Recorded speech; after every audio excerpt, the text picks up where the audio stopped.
से कहता हूँ जी न्यूज़, न्यूज़ 18, आर रिपब्लिक, आज तक किस किस का नाम लूंगा, न्यूज़ नेशन। चैनलों का आपने नाम लिया, वो चैनल तो कहते हैं कि हम राष्ट्र हित में खबरें दिखाते हैं। नहीं, वो तो कहते हैं खालिस्तानी है। अब राष्ट्र हित में कैसे कहोगे? एक किसान है जिसका किसी कांग्रेस से, कम्युनिस्टों से, किसी से कोई वास्ता नहीं है। ये निरोल किसान है और वो बकवास करते हैं कि ये खालिस्तानी है, ये देशद्रोही है। इसके पास और कुछ नहीं, एक हथियार है मोदी के पास, सिर्फ ये है कि वो ढूंढ रहा है कि कोई वीकनेस मिले।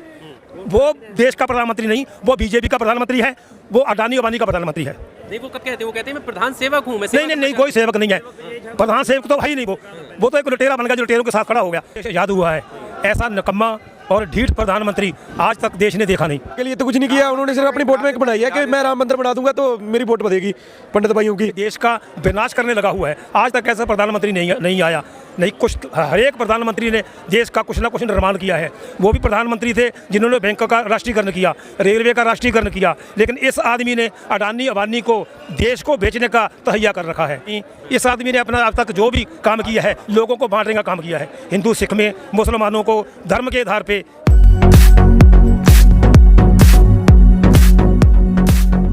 हाँ जी, मैं दर्शन सिंह पंधेर कुल हिंद किसान सभा से बोल रहा हूँ। जब से देश आज़ाद हुआ है, ऐसा निकम्मा और ढीठ प्रधानमंत्री आज तक देश ने देखा नहीं। इतनी ज़बरदस्त बहुमत से लोगों ने इसको चुना था, इतने बड़े वादे किए, एक भी फैसला आज तक लोगों के पक्ष में नहीं है। एक भी फैसला मैं दावे से कह सकता हूँ, जितने भी फैसले लिए हैं धारा 370 गिनवाते हैं। हाँ, सारे ट्रिपल तलाक उन्होंने सारे लोगों के खिलाफ है। लोगों को कोई किसी लोगों की राय नहीं ली, उसका सारे लोगों की पंजाब भाइयों को क्या फायदा? उसी का मंदिर राम बन गया तो वहाँ पर बन गया, देश को फायदा हो गया। हम पंजाब को तो फायदा नहीं ना होया। हम पंजाब की तो जमीन से छीनने के लिए फिरते हैं। वो तो अपने वोट बैंक के लिए कर रहे हैं जी, लोगों के लिए तो कुछ नहीं किया उन्होंने, सिर्फ अपनी वोट बैंक बनाई है कि मैं राम मंदिर बना दूंगा तो मेरी वोट बढ़ेगी पंडित भाइयों की। ऐसा उसने किया है। और क्या किया है उसने? किसानों के लिए क्या किया है उसने? आज तक बोलता है मंडियां, हमारी फसलें मंडियों में छड़ रही हैं पड़ी कोई उठाता नहीं है। किसानों को मजबूत करने की वो बात कर रहे हैं, तो मजबूत नहीं हुए किसान कैसे मजबूत है? किसान की जब जमीन ही चली जाएगी तो कैसे मजबूत होगा? वो तो कैमरा है आपके हाथ में जो है, ये कोई छीन लेगा तो आप कैसे रिपोर्टिंग करेंगे? नहीं करेंगे ना। वही बात हो, हमारी जमीन ही छीन ली तो हम कैसे करेंगे खेती बाड़ी? ये ऐसा प्रधानमंत्री है जिसने देश के संविधान को भी नुकसान पहुंचा रहा है, और जितनी की हमारी जो लोकतंत्र की कदरें कीमतें हैं उनको भी यह आदमी ख़त्म कर रहा है। ये देश का विनाश करने लगा हुआ है। आज तक ऐसा प्रधानमंत्री नहीं आया। नहीं, कुछ हर एक प्रधानमंत्री ने देश का कुछ ना कुछ निर्माण किया है। वो भी प्रधानमंत्री थे जिन्होंने बैंक का राष्ट्रीयकरण किया, रेलवे का राष्ट्रीयकरण किया, लेकिन इस आदमी ने अडानी अंबानी को देश को बेचने का तहैया कर रखा है। और उससे पहले देखो आप, किसानी जो कानून है ये बनाने से पहले मज़दूरों के जो लगभग पिछले 150 साल से जो हमारे ट्रेड यूनियन एक्ट के मतलब हमने कानून बनवाए, मज़दूरों ने, किरतियों ने अपनी जानें दे के, अपनी कुर्बानियाँ दे के, लंबे संघर्ष के बाद अब इस आदमी ने वो लेबर कोड बना के उन सभी कानूनों का लेबर कोड बना के सारा समाप्त कर दिया है।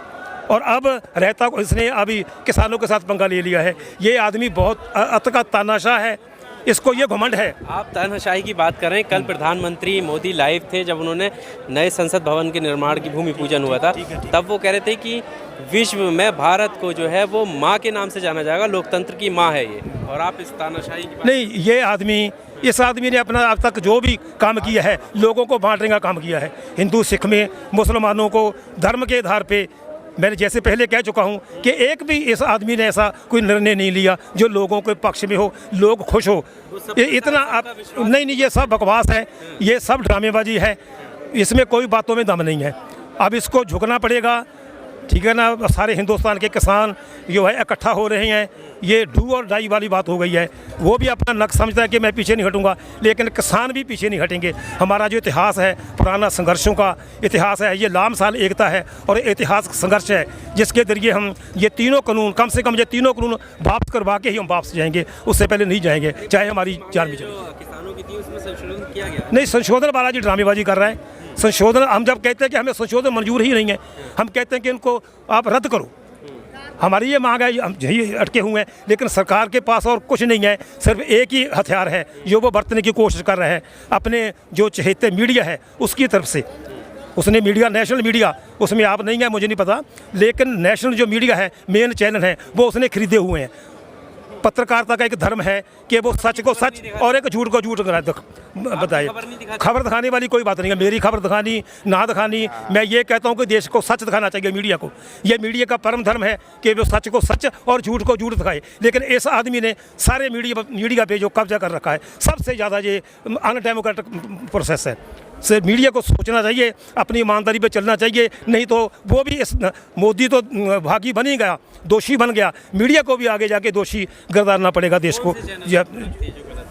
मैं दावे से कहता हूँ जी न्यूज़, न्यूज़ 18, आर रिपब्लिक, आज तक, किस किस का नाम लूँगा, न्यूज़ नेशन, वो तो अपने अच्छा कुछ ऐसे चैनल हैं अभी भी जिसमें ईमानदारी है, अभी भी धर्म है, जैसे NDTV है, उसको ये नहीं कि वो खबर दिखाता है, वो सच को सच और झूठ को झूठ दिखाता है। मैं यही कहना चाहता हूँ कि मीडिया का जो परम धर्म है कि वो सच को सच और झूठ को झूठ दिखाए। जिन चैनलों का आपने नाम लिया वो चैनल तो कहते हैं कि हम राष्ट्र हित में खबरें दिखाते हैं। नहीं, वो तो कहते हैं ये खालिस्तानी है। अब राष्ट्र हित में कैसे कहोगे? एक किसान है जिसका किसी कांग्रेस से, कम्युनिस्टों से, किसी से कोई वास्ता नहीं है, ये निरोल किसान है और वो बकवास करते हैं कि ये खालिस्तानी है, ये देशद्रोही हैं, इसके पास और कुछ नहीं। एक हथियार है मोदी के पास, सिर्फ ये है कि वो ढूंढ रहा है कि कोई वीकनेस मिले।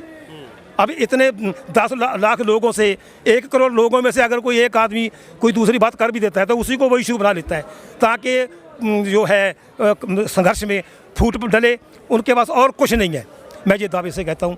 और इसी झाग पे बैठे हैं, अभी कभी मीटिंग पे मीटिंग। उसका मतलब यही है कि ये हमारे किसान आगू हैं, इसमें फूट डाल जाए और ये आपस में लड़ पड़े और घर को चले जाए। लेकिन ऐसा नहीं होगा मोदी जी, आपको नॉलेज नहीं है, आपको हिस्ट्री का पता ही नहीं है, खासकर पंजाब की हिस्ट्री का नहीं पता है कि ये गुरुओं के चेले हैं, ये भगत सिंह, राजगुरु सुखदेव सराबे के वारस हैं। हम पीछे हटने वाले नहीं हैं, जो कह दिया तो कह दिया, हम सच पे चलने वाले लोग हैं पंजाब वाले। अच्छा, मीडिया की आपने बात करी, मीडिया के जो बंदे हैं, पत्रकार बंधु हैं, वो जब वो रिपोर्टिंग पे आते हैं तो वो कहते हैं कि हम जब इनके बीच में इन्हें कवर करने जाते हैं तो ये गोदी मीडिया मुर्दाबाद के नारे लगा के भगा देते हैं। तो कैसे कवर करें? नहीं, ये सही बात है, होना ही चाहिए। मीडिया जो मोदी मीडिया है उसको सुर्त फिर आएगी, उसको फिर ही जाके पता चलेगा कि हम झूठ पे चल रहे हैं। वो पैसे के लालच में हैं या किसी दबाव में हैं, ये तो मैं नहीं कह सकता, बिना प्रूफ के मैं कोई बात नहीं करूँगा। लेकिन ये सच्चाई है कि वो डरे हुए हैं, जब वो पैसे से खरीदे हुए हैं। ये एक ना एक दिन सच्चाई देश के आगे सामने आ जाएगी। जो वो बात करते हैं इसमें, जैसे जी न्यूज़ का आपने नाम लिया, उन्होंने एक खबर दिखाई, किसी ट्रैक्टर के आगे खालिस्तान लिखा हुआ था। मैं वही कह रहा हूँ ना, ये मैं पहले जिक्र कर चुका हूँ कि यहाँ करोड़ों का कट है, वहाँ को 1-2 आदमी कुछ ऐसे मिल सकते हैं।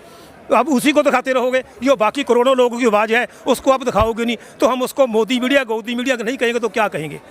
वो कह रहे थे कि आप लोग जो है जंतर मंतर इसलिए जाना चाहते हैं कि लाइट में आना चाहते हैं, कैमरों पे। नहीं, ऐसा कुछ नहीं है। ये किसान है, भोले वाले किसान हैं, हक सच की लड़ाई लड़ने वाले किसान हैं, इसमें वो कोई बात ही नहीं है, राजनीति वाली कोई बात नहीं है, किसी पार्टी से हमारा कोई लेना देना नहीं। में जब ग्राउंड दिया है तो ये वहाँ क्यों नहीं जाना चाहते? वो इसको जेल बनाना चाहते थे ताकि अच्छी तरह इनकी रेल बनाई जा सके, इन पर तशद्दुद किया जा सके। वो मतलब एक क्या कहते हैं उसको, एक जेल प्रकार है, वो लोकल जेल थी एक। जो वो तो किसानों की दूरदृष्टि है जो वहाँ नहीं गए। नहीं, इन्होंने आप कहते हैं वो ये जो बूढ़े हैं, बच्चे हैं, लेडीज हैं, वो घर चले जाएं, बाकी रह जाएं, ताकि जो बाकी बच जाएंगे उन पर तशद्दुद करना सौखा रहेगा। ये मोदी जी कर सकते हैं, जलियांवाला बाग बना सकते हैं। मैं दावे से कहता हूँ, जिम्मेवारी से कह रहा हूँ मैं, ये मोदी जी हिटलर की रूह इसमें प्रवेश कर गई आदमी में। इसमें प्रधानमंत्री वाली कोई बात नहीं है। और सबसे बुरी बात ये है कि ये देश का प्रधानमंत्री बन ही नहीं सका 7 साल में। मैं दावे से कहता हूँ, मेरी बात को हाईलाइट कर देना, ये आदमी प्रधानमंत्री बन ही नहीं सका, देश का, लोगों का प्रधानमंत्री बन नहीं सका। ये बीजेपी का प्रधानमंत्री है, अडानी अबानी का प्रधानमंत्री है। आज तक किसी प्रधानमंत्री ने अपने यहाँ पर चोन निशान कर लगा के प्रचार किया है? मनमोहन चोन निशान लगा के, बल्ला लगा के यहाँ पर आज तक बता दो मुझे, कोई मेरी जानकारी में पता कर दो अगर ऐसा हुआ है। जवाहरलाल नेहरू प्राइम मिनिस्टर रहे हैं, मनमोहन सिंह रहे हैं, वाजपेयी रहे हैं। वो देश का प्रधानमंत्री नहीं, वो बीजेपी का प्रधानमंत्री है, वो अडानी अबानी का प्रधानमंत्री है। नहीं, वो कब कहते हैं? वो कहते हैं मैं प्रधान सेवक हूँ। नहीं, कोई सेवक नहीं है, प्रधान सेवक तो है ही नहीं। वो तो एक लुटेरा बन गया जो लुटेरों के साथ खड़ा हो गया। अडानी अबानी की जो इनकम है वो कैसे बढ़ रही है, दिनों दिन क्यों बढ़ रही है? सभी ये देश आदमी देश को बेचने में लगा हुआ है, इसका और कोई काम नहीं है। पब्लिक सेक्टर जो प्रधानमंत्री जवाहरलाल नेहरू ने, श्रीमती इंदिरा गांधी ने इतना मजबूत किया था, बैंकों का राष्ट्रीयकरण किया था, देश तरक्की कर रहा था, कुछ तरक्की कर रहा था, लेकिन इस आदमी ने देश का ये विनाश करने में लगा हुआ है। देशगुरु की तरफ नहीं बढ़ रहे हम। नहीं, वो 2 नंबर का बेशगुरु है। अब देखो, किसी प्रधानमंत्री को दशहरे के वक्त जलाया हो, आज तक कोई देश के इतिहास में बता दो, ये पहली दफा हुआ ना। तो इस बेशर्म आदमी को, ढीठ आदमी को ये तीनों कानून वापस लेने ही होंगे। नहीं, वो तो ये कहते हैं ना कि अब प्रधानमंत्री कोई भी काम कर दें, मोदी विरोधी जो लोग हैं उन्हें तो कमियां निकालनी। ऐसा कुछ नहीं है, ऐसा कुछ नहीं है। मैं पहले शुरू में कह चुका हूँ, एक भी इसका काम ऐसा नहीं जो लोगों के पक्ष में हो। इसको चाहिए तो ये चाहिए था, इतना बहुमत मिला है इसको किसानों का जो ऋण का भार है वो कम करना चाहिए था, मजदूरों को, किरतियों को सुख सहूलत देनी चाहिए थी, लेकिन उसके उल्ट हुआ। ये आदमी इतिहास के उल्ट चल रहा है। जितने भी काम किए हैं इसने, मैं बार बार कहता हूँ, लोगों के खिलाफ गए हैं, और इसने अब अपनी सियासी मौत के वारंट पे जो साइन कर दिया, मैं दावे से कहता हूँ इसकी अब सियासी मौत नज़दीक आ गई है। ये तानाशाह है, गरूर में है कि मैं जहाँ भी जाता हूँ मोदी मोदी मोदी होती है, लाभ इसका उल्ट चल पड़ा है, अब नेगेटिव चल पड़ा। ये कहता है ना मोदी मोदी करवाता है, जब हमारे 10 लगाड़े को पैसे दे दिए और इकट्ठे करके अमेरिका में जाता है तो आगे 20 लगाड़े भेज दिए भी जब मैं आऊँगा तो मोदी मोदी कर देना। नहीं, कोई मोदी के चाहने वाले लोग नहीं है। अब देखो, यहाँ पर 10 साल की लड़की 80 साल के विरुद्ध इस संघर्ष में है, इनको कोई चाह तो नहीं है, ठीक है ना। इनकी मौत नज़दीक आने लगी है, इसको पता है कि हम मरने वाले हैं, हमारी ज़मीनें जाने लगी हैं, हमारे हक खोए जा रहे हैं, तो हमको बोलना तो चाहिए ना।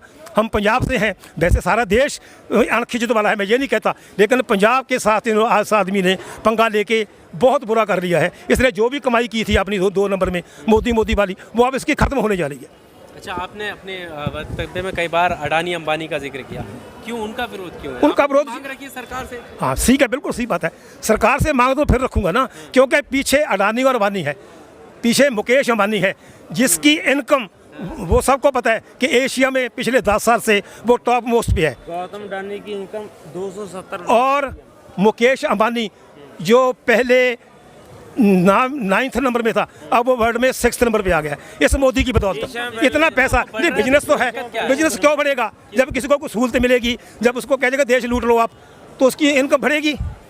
इसलिए मैं प्रोजेक्ट ऐसे होंगे जहां से नहीं, कोई फायदा नहीं हुआ लोगों का, लोगों को मारा जा रहा है, लोगों को मारा जा रहा है हर जगह, मतलब लोगों का नुकसान हो रहा है, इसलिए वो बढ़ रहा है, यही कारण है।